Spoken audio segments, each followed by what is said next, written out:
Hello everyone, मैं हूं Sumit Luthra, your chemistry mentor and welcome to education point chemistry classes. And today we will start the important topic of environmental chemistry which is acid rain. Acid rain, जिसे हम तेज़ाबी वर्षा भी कहते हैं, ये काफ़ी important topic होता है हमारी डेली लाइफ के अंदर भी, और जो हमारे एग्ज़ाम्स होते हैं उसमें भी, और जो कॉम्पिटिटिव एग्ज़ाम्स होते हैं उसमें भी। एसिड रेन एक बड़ा जनरल सा टॉपिक है, हमें छोटी क्लासेस में भी ये पढ़ाया जाता है। तो आखिरकार ये है क्या? तेज़ाबी वर्षा क्या होती है? आइए इसको समझते हैं। Acid rain. बारिश किसको नहीं पसंद? बारिश से निकली हुई बूंदें हमारे तन मन को खुश कर देती हैं, लेकिन अगर इन्हीं बूंदों में तेज़ाब डाल दिया जाए तो कैसा होगा? यही हमारे लिए जहर बन जाती हैं बेटा। तो तेज़ाब की बूंदों की बारिश इज़ कॉल्ड एसिड रेन। लेकिन ये तेज़ाब जो है, ये कौन सा तेज़ाब होता है? क्या ये बहुत ही स्ट्रॉन्ग एसिड होता है या फिर ये वीक एसिड होता है? तो देखो बेटा, नॉर्मल जो वाटर होता है, वाटर जो नॉर्मल होता है उसका पीएच होता है 7। तो अगर उसका पीएच नीचे गिर जाए और 5.6 के आसपास हो जाता है तो उसे हम कहते हैं कि वाटर इज़ एसिडिक, और उस तरह की वर्षा को, उस तरह की रेन को एसिड रेन कहा जाता है।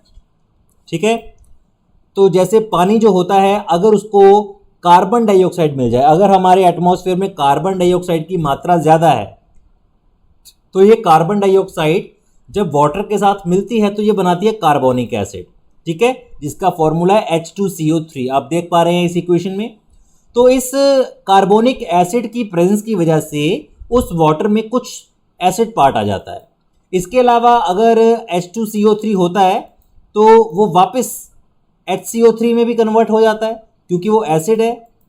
तो इस तरह से जब पीएच रेन वाटर का गिर जाता है 5.6 के आसपास, तो उसे एसिड रेन कहा जाता है। वो नॉर्मल रेन से भिन्न होती है, डिफरेंट होती है। Acid rain actually a by product of a variety of human activities. इंसान जो अपनी फैक्ट्रीज, इंडस्ट्रीज से बहुत ज़्यादा धुआं निकालता है, पोल्यूटेंट्स इकट्ठे करता है, वही पोल्यूटेंट्स जो हैं वो बाद में सल्फर और नाइट्रोजन के जो ऑक्साइड्स की फॉर्म में निकलते हैं, और वो हमारी जो रेन होती है उसे एसिड रेन बना देते हैं। कैसे बनाते हैं ये देखिए बेटा।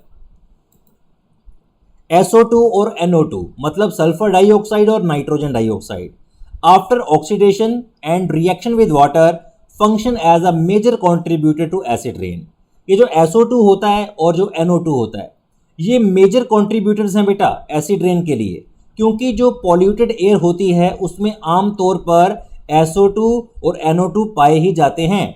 और पॉल्यूटेड एयर के का काम क्या होता है? वो इसका वाटर के साथ जो रिएक्शन होता है उसे कैटलाइज करती है।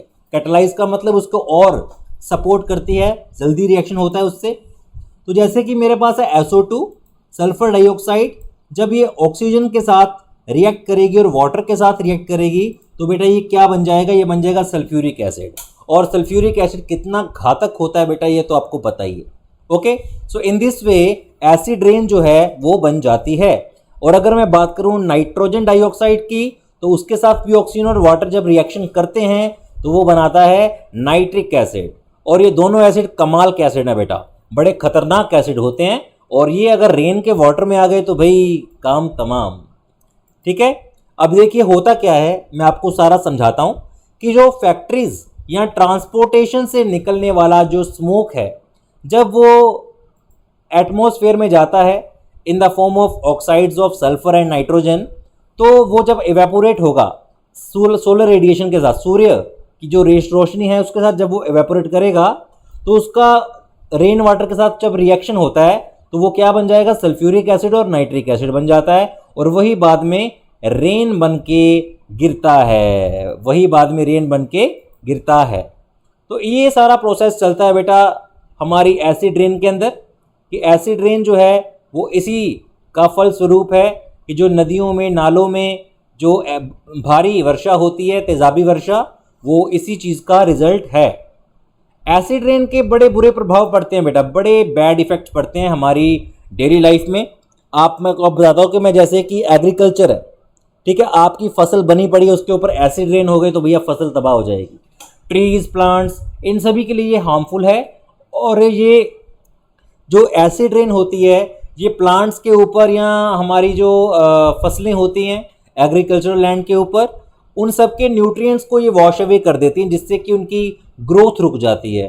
ठीक है, तो ये उसके लिए काफ़ी हार्मफुल होते हैं। आपने देखा होगा कि एसिड रेन जब जब गिरती है प्लांट्स पर तो वो प्लांट्स की ग्रोथ रुक जाती है बेटा, और उसका रीज़न क्या है कि वो सारे के सारे न्यूट्रिएंट्स को वॉश अवे कर देता है।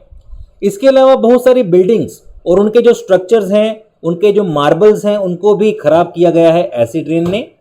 तो आपने सुना होगा, ताजमहल का नाम सुना होगा। तो ताजमहल के अंदर तो आपको पता ही है कि एसिड रेन की वजह से दाग पड़ चुके हैं।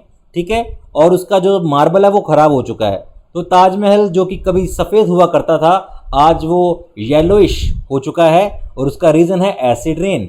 यमुना नदी के किनारे ये बसा हुआ है बेटा हमारा ताजमहल, और यमुना नदी में बहुत सारे फैक्ट्रीज़ और इंडस्ट्रीज़ का पोल्यूशन जो है इकट्ठा होता है, जिसकी वजह से जो ऑक्साइड्स हैं नाइट्रोजन और सल्फ़र के वो बनते हैं और एसिड रेन होती है।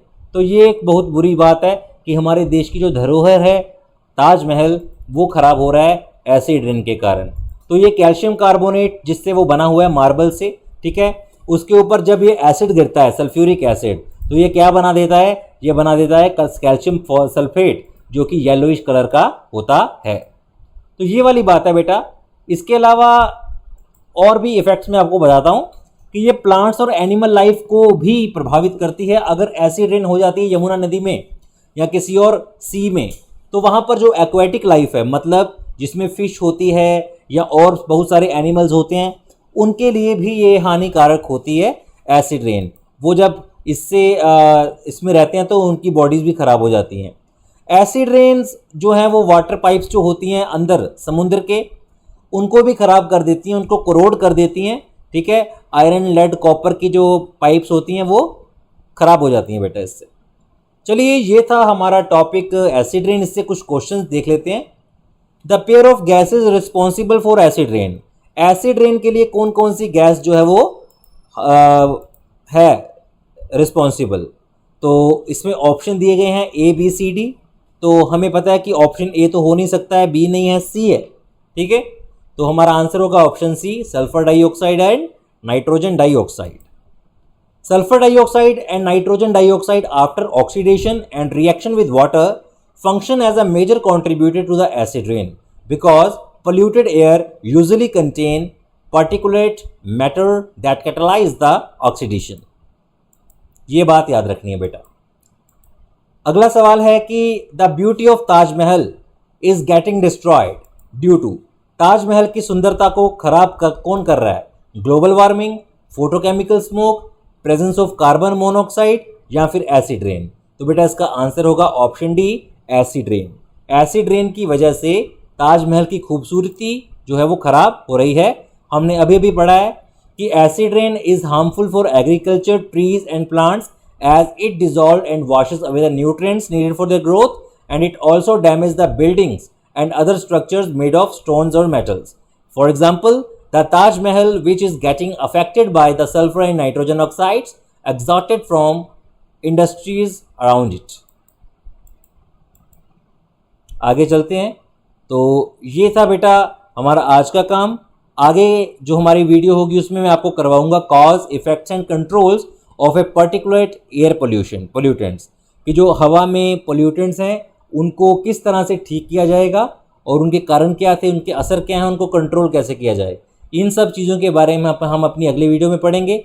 आज की वीडियो यहीं पर ख़त्म होती है। थैंक यू वेरी मच बेटा, बाय बाय। और जाते जाते बोलूँगा चैनल को सब्सक्राइब ज़रूर कर दीजिए।